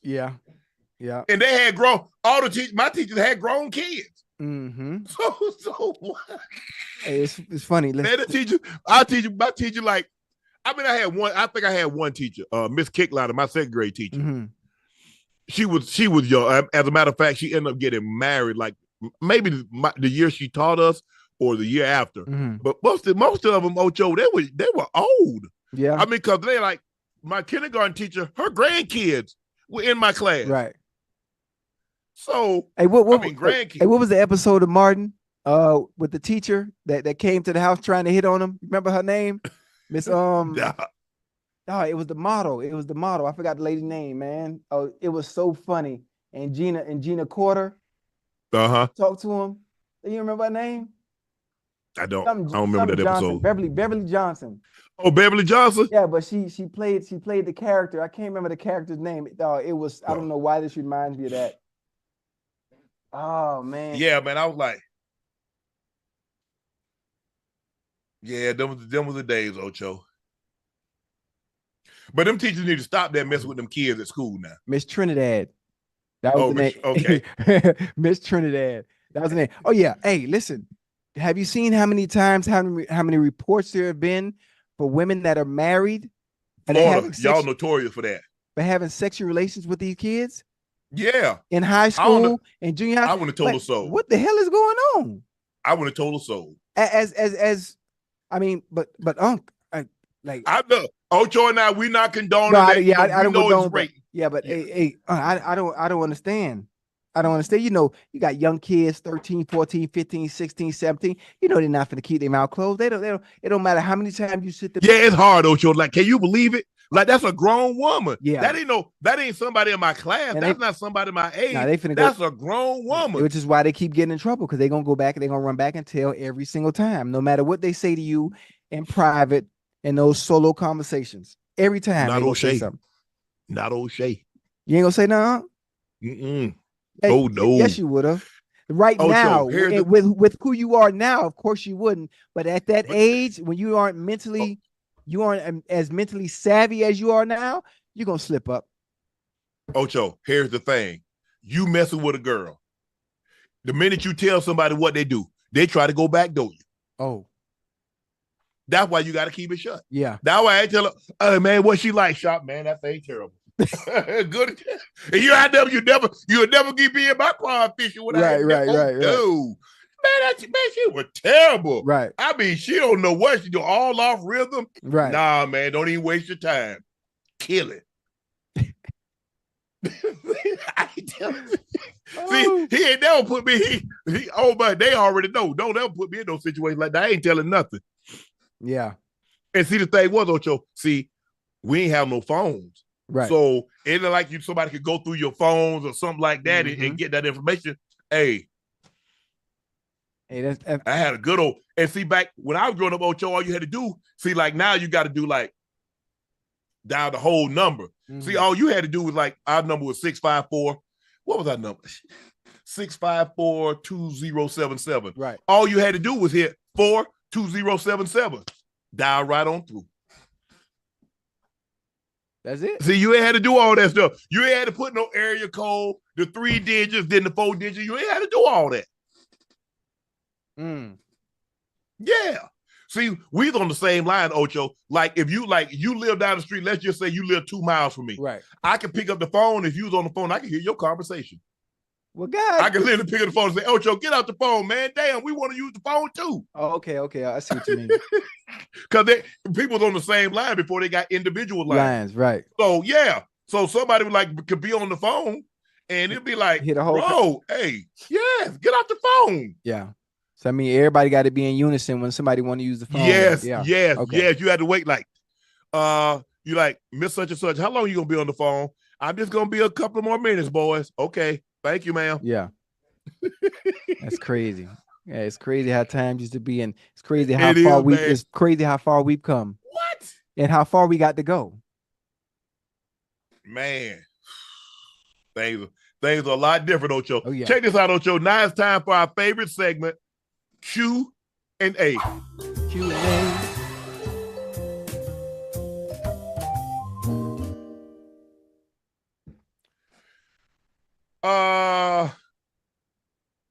Tammy Wiggins said, shout out from H-Town, Unc Ocho. My birthday was yesterday. Shout out. I'm a vet teacher of 31 years. If you were a teacher, what subject? Not PE. History. If I was history. Oh, English. Oh my goodness. I'd be an English teacher, of course. Man, this man done butchered the English language. Actually, I'm not the one that butchered the English language. It's the people that we put in positions of power that butchered the English language. I need to redo it the right way. That's the problem. Man, them kids go home. Well, we already know you ain't gonna be no spelling teacher. We know that they go. Why not? Why not? I get 98% of my words right. That's what you going with? Oh yeah, 98%. That's a good percentage. Okay. Raquel Riggs said, brought my merch. You both are magical. My favorite show. Raquel, thank you so much. We really appreciate that. We appreciate the support. Man, the love and support. Tickets are flying. Atlanta show. Hey, Houston, y'all need to pick this thing up a little bit. Y'all pick it up because Atlanta and the Dallas, y'all doing y'all thing. They doing their thing, Atlanta and Dallas. Yeah. But we thank all our guys. Pat Dub said, shout out for the new contract and also props for you being one of the few ones to mention Sam Cassell to get a head coaching job. He's definitely contributed to the Celtics squad. P-Dub, thank you, man. I appreciate that. Thanks to ESPN. They took care of your boy. Yeah. Ocho, you know how to shit. Hey, congratulations on that. Congratulations on that. A little something. That's one thing about it. Because I remember months ago you told me, well, damn, can I get my foot in the door? I just got my foot in the door. Well, shit, now you done closed the door behind you and left me outside. So I'm knocking on the door. Hold on. Hold on. You hear that knock? Can you hear me knocking? Well, shit, let me in. Yeah, shit. I got a soundproof room. Nah, but congratulations, man. Well deserved.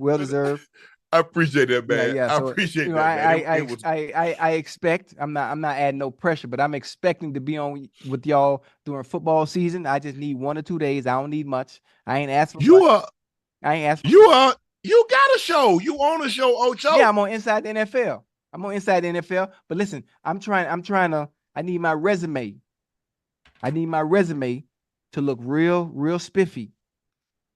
I need to look real spiffy. So adding this to as my 39th job that I have in that 6-month span, that'd be beautiful work. That'd be beautiful work. We're gonna add another day. We about to add another day of Nightcap. That's fine. We could do that too. We could add another day of Nightcap. Inside NFL, I could work at First Take at ESPN, and boom. We there. We there. Work me like a dog. So, yep. Thank you, ESPN. Thanks, my boy Stephen A. Thank you. Good looking out. Thank you, Stephen A. Thank you ahead of time. Thank you ahead of time. Yeah, my kids huh?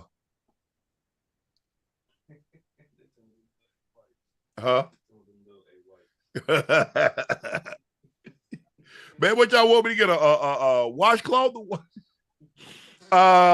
Sheldon Pope said, "Is True Holiday playoff showing why the world team should choose him over Kyrie?" Well, it all depends on what you're looking for. We got a lot of scores. It's gonna be interesting to see. Is Kawhi gonna be healthy enough to play? Because remember, Kawhi didn't play in the playoffs. He played one game and ended up missing the rest of the game. Is he gonna be healthy? You probably need some defenders. You got guys that can score. Steph can score. LeBron can score. KD can score. So you got scores. You got AD, who's a defender. You got Joel Embiid, who's a defender, that can also score. You can never have too many wing defenders. So, I mean, I would like to see Kyrie go, but as Rick was saying, like, the mesh of the team is really, really important. So we'll see. Unc Ocho, love the show. I'm here in Edmonton for games 3 and 4 to Stanley Cup. My question is, who in the NFL can win MVP, not name Mahomes? Sorry, Ocho, but go Oilers. Listen, the Oilers, dude, Connor McDavid is my homie. We trained together in the offseason, very good friend of mine. So no disrespect taken, but obviously I'm from Miami, so go Panthers. Who can win MVP in the NFL, not named Patrick Mahomes? Shoot. Ash, can you pull that sound of Magic Johnson on Jimmy Fallon tonight? What he said about Caitlin Clark, Angel Reese, and what's going on? Can we find that sound? Okay, we cannot play the sound. Okay. That's good enough. We can't play it, guys. Well, what happened? He was talking about he was talking about, like, when he and Larry came in. Yeah. He said we weren't the best players, but we were the most popular players. Mm-hmm. And he says he sees a lot of that going on with Caitlin Clark and Angel Reese, because I said they're the bird and Magic. Mm-hmm. And there was some resent. He used the term upset. I used the term. He said a lot of what I said. Mm-hmm. He used the term upset. I said mad. I said Caitlin Clark is the most popular player, but she's not the best player. He said she's the most popular player, but not the best player.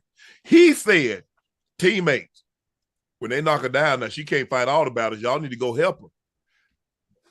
He said a lot of what I said. Mm-hmm. But he wasn't yelling and screaming, so I said the tone. So even though he said he was at Jimmy Fallon, he was explaining, because I was loud, mm-hmm. but so now you're dealing with semantics. Mm. Because although I said we said basically the same thing, right. because he said it in a nicer tone, right. in a calm fashion. Mm-hmm. Okay, but like my grandma used to say, sometimes five different people can say the same exact message, mm-hmm. but it's perceived differently depending on who's the one saying it. So it's the right message, just the wrong messenger. Wrong messenger. That's all that is. And most of the time that comes from a place of personal disgust for an individual. You know? Yeah. Oh yeah. Well, if you don't like the messenger, you definitely ain't gonna receive the message. Exactly. And that's part of the problem right there. Right. Jaylen said, "Hey, Unc Ocho, got some bad news that my mom cancer came back today. She's a really big fan of the show, and she loved watching you both. Wonder if you can give her a shout out. Her name is Miranda." Shout out, Miss Miranda. Miranda, oh man, bro, Jaylen, I'm so sorry to hear this. I mean, everybody here at Nightcap, bro, cancer, cancer. It's such a deadly, awful disease. Miranda, we're praying for you. Hang in there. You beat it once, you can beat it again. I believe that. You believe that. Have the faith, and keep us posted, Jaylen. Yeah. Thank you for your support, Jaylen. Thank you for watching. Miranda, thank you for watching. But Ocho and I, we're going to be praying for you. Everybody here at Nightcap, the Nightcap family that's in this chat, y'all please say a prayer when you go to bed tonight. Say a prayer for Jaylen's mom, Miranda. She's battling cancer. She beat it before. She'll beat it again. Laney Ray, hey guys, love the Women Hoopers on lately. We ladies especially appreciate it. My question is, what do you think the best movie series or movie with at least one sequel? Godfather. Movie or sitcom? Die Hard.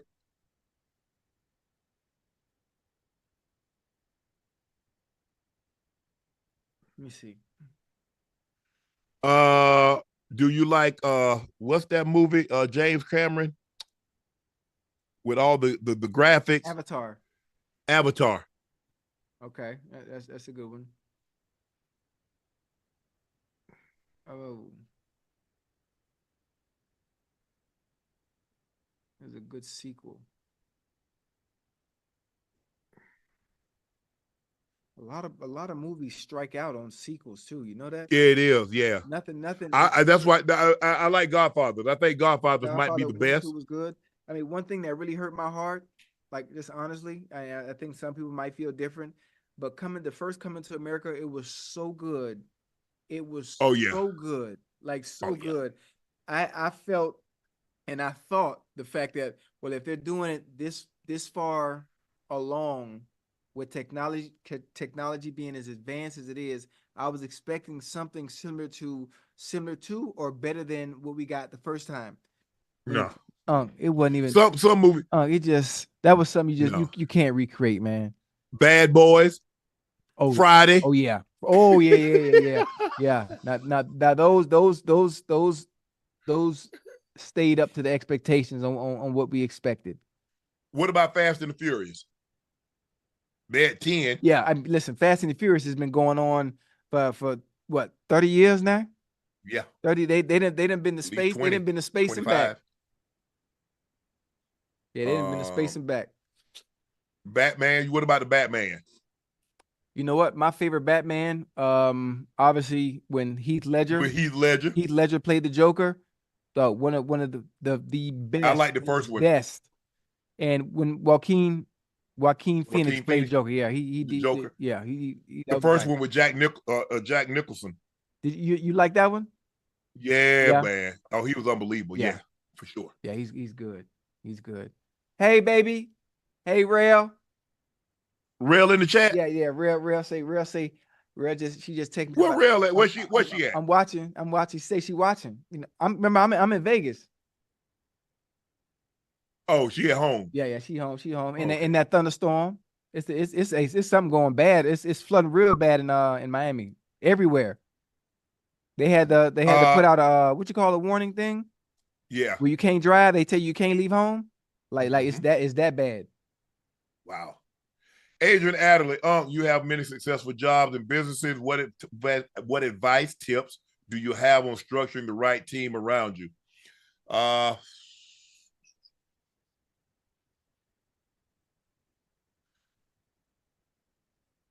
Bro, a lot of times the team that you start with is not the one you're going to finish with.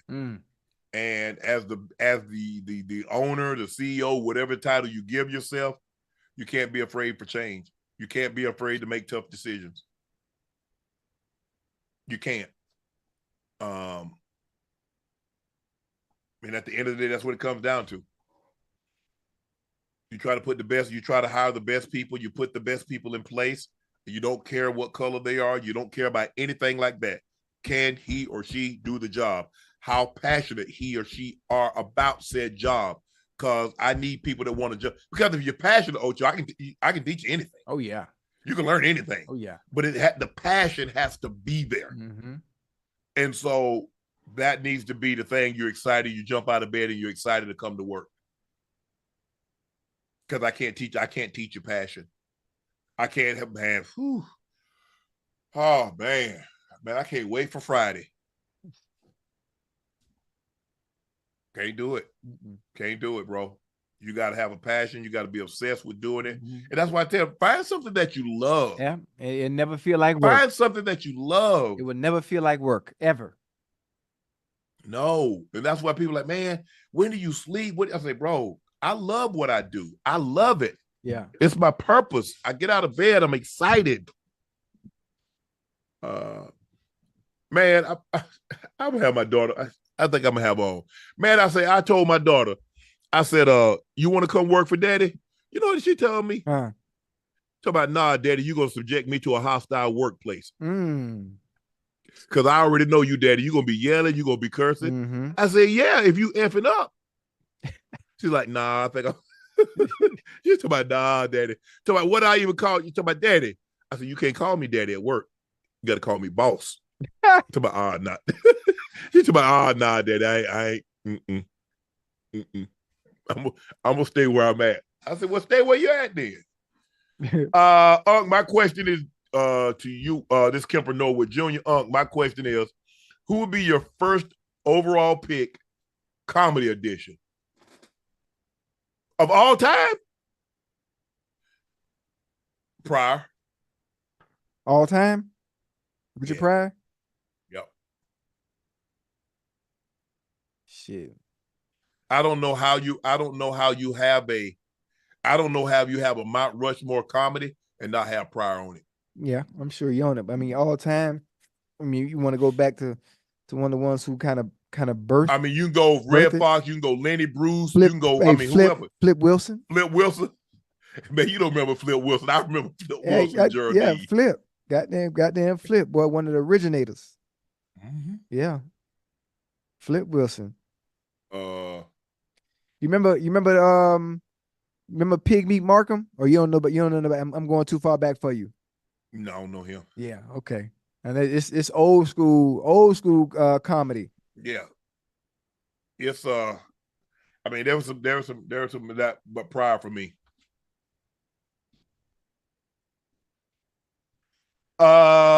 Cedric Jr. Hey, Unc Ocho, this is Cedric Jr. from Tuskegee, Alabama.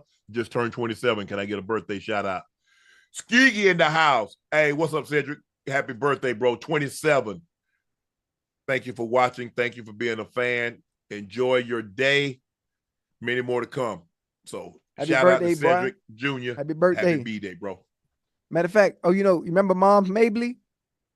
Yeah. Mom Mabley? Okay. If you know Mom, you remember Mom Mabley, the comedian. Yes. That's back in that day. You know, he used to do little skits on stage. Yeah, I mean, look, if you come in, man, like now, I mean, coming up in the comic view era, yeah, when you had all those comics, you had the Earthquakes, you had the Bruce, right? You had the Cash, you had the DC Currys. I mean, you had Arnez J. Hey, remember Arnez used to do that? The retarded boy. Yeah, yeah. What? You can't say the R word. Oh, I'm sorry, my bad. Yeah, but that special. My bad. Okay. Yeah, the special. My bad. I'm sorry. Yeah, there's so many rules. Oh yeah, it is. My bad. Said the Entertainer, DL. You had Shucky Ducky. You had Hamburger. You had some more. You had Adele Givens. You had Hope Flood. You had Cheryl Underwood. Linnell. You had Chocolate. Oh man, T.P. Hearn. Well, it's so many. Gary Owen. Lavelle Crawford. Man. I mean, I like, bro. There were the days, man. There were the days, Ocho. There were the days. Classic. Yeah, for sure. I mean, well, Lenny Bruce. Obviously, you had Murphy. You had Bernie Mac. You had, you had guys like George Carlin, Paul Mooney.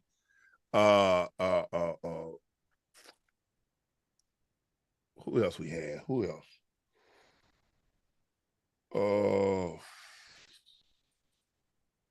You had what's the dude name? Rudy Ray Moore. Rudy Ray Moore. Robin Harris. Remember Robin Harris? And House Party Robin Harris. Boy, he was funny, bro. Yeah. His stand-up was funny too. Oh yeah. Who else we got? And then we got the young guys that the last 2 decades. You get like Cat, and you get like Martin, and then you had who else? Kevin Hart. It's a lot. Oh man, it's a lot. Man, look here, Bill Burr. Hey, he's great. Hey, shit, if you mentioned Bill Burr, you got to go. You ain't say Chappelle yet either. Oh man, look here, Chappelle go back 30. Chappelle, bro, Ralph Mouth. Oh man, hey bro, there was a day, man. I could just watch Comic View. They be bringing them old ones on. Yeah. Oh yeah. Man, I just be sitting there, be dying. Listen, and the funny thing, watching the old comedy is some of the stuff wouldn't fly today at all. No, it wouldn't fly today at all. And it's crazy how times have changed. And I don't want to say we're in a sensitive era. I don't want to say the right thing because everyone's mental health and mental well-being is very, very important. But it's unfortunate that we can't. Yeah, we got to be cautious of what comes off the tongue, in this time. Oh yeah, for sure. Oh yeah. Woo. Boy, those were the days, man. Eddie Griffin. You got Mike Epps. Who's? Chris Rock. Forgot about Rock. Yeah. Oh, shoot. Porter. Wait, not Porter. What's his name, man? Who used to play Hustle Man on Martin? You talk about from New York, the Knicks fan. Tracy Morgan. Tracy Morgan. I'm talking about Porter. I would think about the DB from the Saints. Yeah. Tracy Porter instead of Tracy Morgan. I'm tripping. Yeah. Tracy Morgan, yeah. Yeah.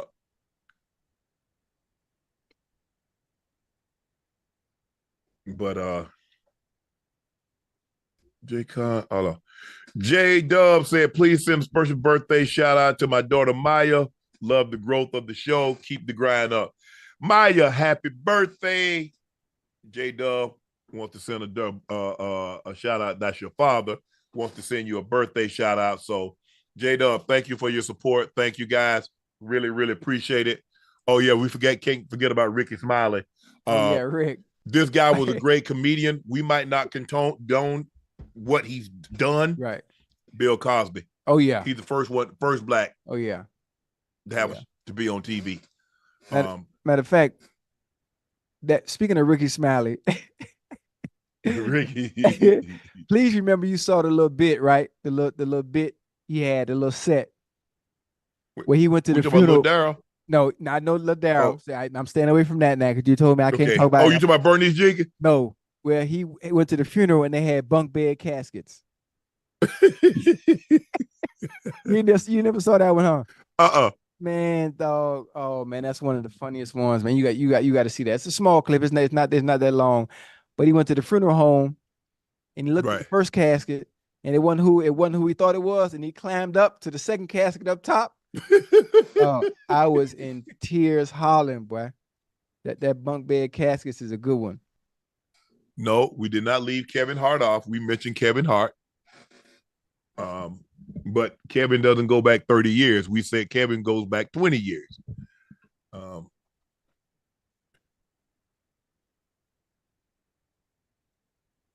Curvy Asian Dog got a chill. Curvy Asian Dog said, you ever hire anyone to call you daddy? Who is Curvy Asian Dog? Is that somebody for real? Ocho, you be knowing people that who that? Boy, I'm married. Boy, anything with the word curvy in it ain't got nothing to do with me. Or dog. Yeah, curvy, dog, Asian. Yeah, I don't know. Only Asian I know is my cousin that play for Tottenham, Hugh Ming Sung. Yeah, I don't know nothing about that. Nah. Nah, I don't know. Is that a real person ask you? You just put that up there messing with me.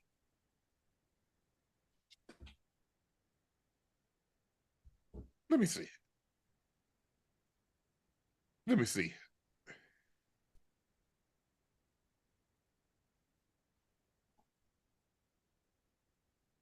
That's about I know everybody. Wait, but don't put that.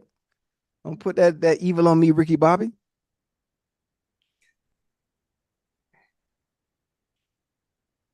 Oh, just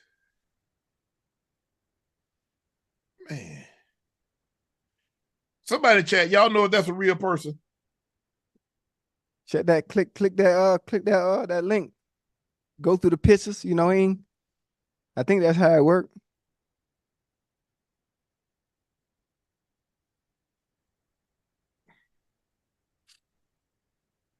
That ain't nobody. Oh, that might be just what you call her. Oh, there's the curvy Asian doll. That might be her. Man, no, no, I've never called it. The only people that call me daddy is my kids. You know, occasionally, every once in a while, you know. Hey, I mean, you know, you know. You know, we're going to keep that between us. Isaiah Shaver said, what's up? When that Laporte going to be available via food stamps or EBT? Hey, that's between you and the store. Because y'all know back in the day, you know, you was only supposed to use it for perishables. But you bought toilet paper, you bought motor oil, you bought whatever you wanted to with food stamps because they take it. They don't care what you buy with it. Because guess what? When they come around to take them up, they're going to pick them up. Uh-huh. So, bad, please. So we sell it to the distributors. Distributors sell it to whomever. So I don't know what the purchasing, what they use. I don't know if it's Bitcoin. I don't know what it is. But once it leaves us, I don't know what to tell you, bro. That's it, Ash. That concludes our show for tonight. We're back on Friday after Game 4. Celtics could possibly win their 18th title, or the Mavs need to go buy some toiletries because they're about to hit the road. Can they stave off elimination? Will it be a sweep? Tune in Friday. That's when we're back. Thank you for joining us. Please make sure y'all hit that subscribe button. We have a lot of people in the chat that ain't hit that subscribe button. Make sure you hit that subscribe button. Please make sure you hit that like button. Thank you guys for selling out Shea by Laporte. I greatly, greatly appreciate that. Sorry for the inconvenience of the backlog, but we're clearing out all the back orders and moving forward. So I think everybody's been getting emails about their shipment has been shipped. So thank you guys for your support. Please make sure you go follow my media company's page on all platforms. That's Shay Shay Media, and my clothing company. That's 84 with 84 being spelled out. The link for the Nightcap merch is pinned at the top of the chat. And if you use code UNC, you get a discount on Nightcap merch. Not only when you use that code do you get a discount on Nightcap merch, you get a discount on all merch. That's Nightcap, Club Shay Shay, and 84. So thank you very much for going to the site and purchasing merch. We're very excited to announce our Nightcap live tour. Again, the tour kicks off in Atlanta, August 22nd. That is a Thursday. On the 25th, which is a Sunday, we'll be in Houston, Texas. The following Friday, which is August 30th, we'll be in Dallas, Texas. Tickets are on sale now at Ticketmaster.com. And we have another sponsor, Oscar Mayer Bacon, joins. What's that? Olipop. I forget it. What is it? Olipop? Olipop. Olipop. Yeah, damn. Olipop. Olipop, Oscar Mayer Bacon, two sponsors. Hopefully we get more. But thank you guys. Thank you, Oscar Miles Bacon, for joining, believing in us, and having confidence that we can do the job. So thank you very, very much. Thank you for joining us for an episode of Nightcap. I'm Shannon Sharpe, your favorite Unc. He's your favorite number 85, the route runner extraordinaire. He's a Bengals Ring of Fame honoree, a Pro Bowler, an All-Pro. He's from Liberty City. Yeah. He's Chad Ochocinco Johnson. Thank you guys for joining us tonight.